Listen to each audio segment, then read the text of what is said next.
Hello everyone and welcome to This Week in WoW. Sorry this is coming out on Monday and not Sunday. Life happened. It is what it is, but let's get right into it.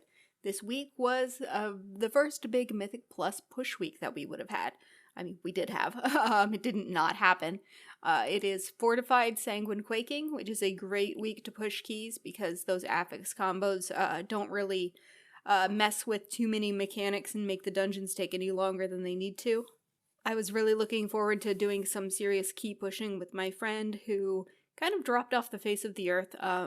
She's been dealing with some real life stuff as far as I understand. So she has not been online for a few days, and that has been very unfortunate because of all the weeks for the STAP, and this is probably the worst one, but it is what it is. I myself was also fairly busy in real life doing all of the work that I put off until just now and needed to get done before the semester started. So despite this being a great week for keys, it was not a great week for us doing keys. I still did get some progress made. I have now the only thing I don't have at a timed 14 is Theater of Pain.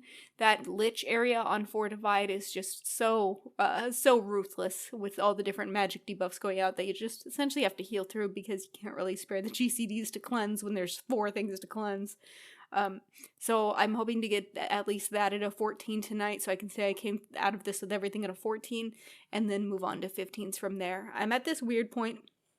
It's not a weird point. It's a perfectly reasonable point where nowadays, to push any higher other than Theater of Pain, I have to be doing 15s. However, 15s are the point where the loot at the end goes from 207s to 210s, which means that, and it doesn't get any higher than that, which means 15s are what everyone wants to be doing if their goal is to be getting gear, which means that there are a lot of players out there who have a much higher IO score than me, people who could be doing 16s, 17s, 18s, but are doing 15, but would be just as happy to do a 15 because they're doing this for loot and Great Vault, not for a higher score. And so for that reason, when people have a 15 key to put up in the group finder, they have a lot of more attractive looking applicants than people like me who are just breaking into 15s. So it's so I've been met with a lot more declines than I have in the past, which is fine. Also, of course, it is the hour of the Resto Shaman, and no one wants Resto Druids anymore. It is what it is. Because everyone wants Bloodlust, and hunters have apparently lost their Bloodlust button and can't find it because they play Marksman, and heaven forbid they take out their pet for 2 seconds. But hey, it is what it is. At the very least, even if my friend isn't able to get online and do some dungeons tonight, I have at least gotten to the point that for the first time, all of my Great Vault rewards will be 226 options, so I should be able to get something decent out of there, and I am looking forward to seeing what I have in the morning. Gold making, I had a few expenses pop up this week, actually. I hadn't realized that my second account was running out of game time, so that took out about 120k, and then I decided to race change my druid. It had been a High Mountain Tauren, and I race changed to Troll because their racial is just a little bit better as far as what I needed, because I rarely was able to use my High Mountain Tauren stun because it changes your position. You need to worry about where you're going to end up. It takes you out of healing for like 2 GCDs, I'd say. I forget exactly how long the rush actually lasts, but it's like, oh yeah, but you get a great AoE stun, which is true. However, I feel like anytime that we needed that, other people are already bringing something that was better than that. So I wanted the haste from the troll racial. So I race changed to troll, and then I saw what trolls looked like. I actually didn't mind it so much. It's a female troll, and I kind of liked it. One of the reasons that finally made me race change is because I'd been watching videos of me playing this character when I was a night elf, and I'm like, I miss being small. But I miss being very small, but unfortunately no gnome druids, no Volpera druids. But so I race changed to troll druid. And then I saw and realized that they only have like maybe 3 things that cover their ugly toes. They are like, you cannot, I was actually, the more I thought about it, it's like between, you've got your trolls, your Zandalari trolls, your Tauren, and your High Mountain Tauren. Horde have no druid races, like no races that can play druids that will also show their shoes. Like, if you're gonna play a druid on the Horde, who cares about shoes? Doesn't matter.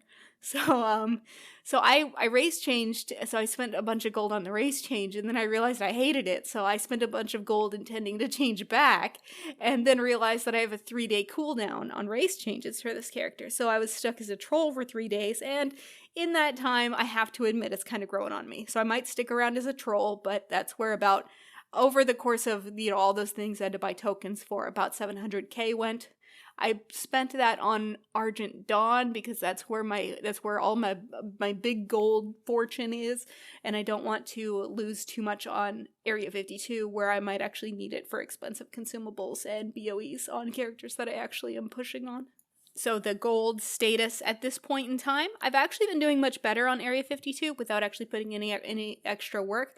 Now, much better on Area 52 is better than going down. It's like I'm in the black instead of the red, which so I'm up to 2 million on Area 52. I forget if I was near 2 million or if I was but basically I'm at 2 million on Area 52 despite having to buy all my Veiled Augment runes and all of my stuff to actually progress the character. So that's very nice. As far as what I've done, I've just continued to push the minimum crafting profit up to a point that's actually valuable for me, like worthwhile. The changes to the Eternal Crystal market has really let enchanting come back for me. For those of you who don't know, that just recently, within the past week or so, was when people first started to be able to buy epics using 100 anima from their covenant. And those for a while were disenchantable, so people were turning 100 anima into an Eternal Crystal, which tanked the market. But then they hotfixed that, so you can't do that anymore. So Eternal Crystals have been somewhat volatile, but they've treated me quite well as a result. I was not certain what was going to happen with them when I saw that you could disenchant them, because I was at a point that I need all the anima I could get. I wasn't going to go trade my anima for my own anima for Eternal Crystals, but you got to know that I was buying other people's Eternal Crystals, that's for sure. And blacksmithing, leather working, and jewel crafting remains a very good market on both of my servers. Well, it continues to be the case that tailoring, alchemy, things of that nature are not doing quite so hot, and enchanting, for reasons just discussed, is a little bit volatile. I feel like recently, particularly on Argent Dawn, a lot of people who had been providing the enchanted leather and enchanted bars and stuff have left the market, probably because there's not as much to be made there, in their opinion, because not as many people need to be crafting the ranked up legendaries anymore, because most people have at least one, possibly two crafted now.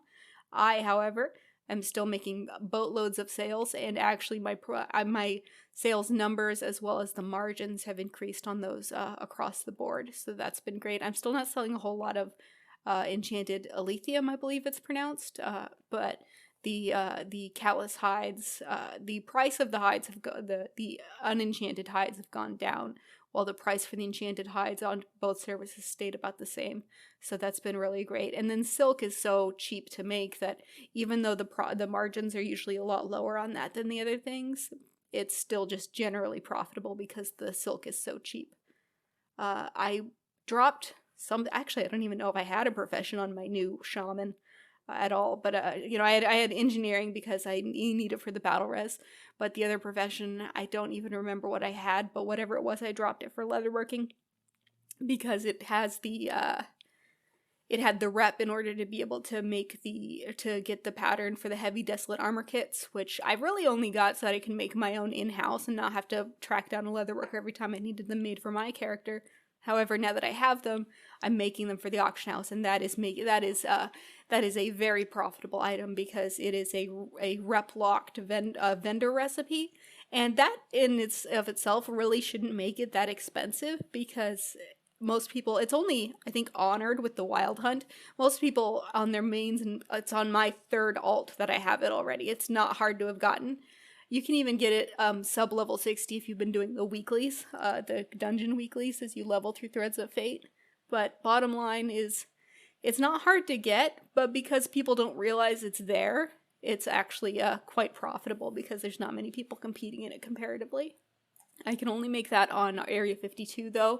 I need to get, I guess it's my monk, Wixen has to be up on Argent Dawn in order to get that. Her rep needs to be up anyways. So I need to get to leveling a little bit over there, but I've been playing Baldur's Gate 3 and it's been so much fun, so I haven't been leveling alts. After the long one last week, we'll keep this one pretty short. Do feel free to put any questions or comments or anything you'd like me to address in the comments below. I'll be more than happy to talk about them on a future episode, or if it's a big enough topic, I might just make a separate video altogether. I hope you guys are having a great week, and I hope you guys get great stuff in your vault in the morning, because it's Monday.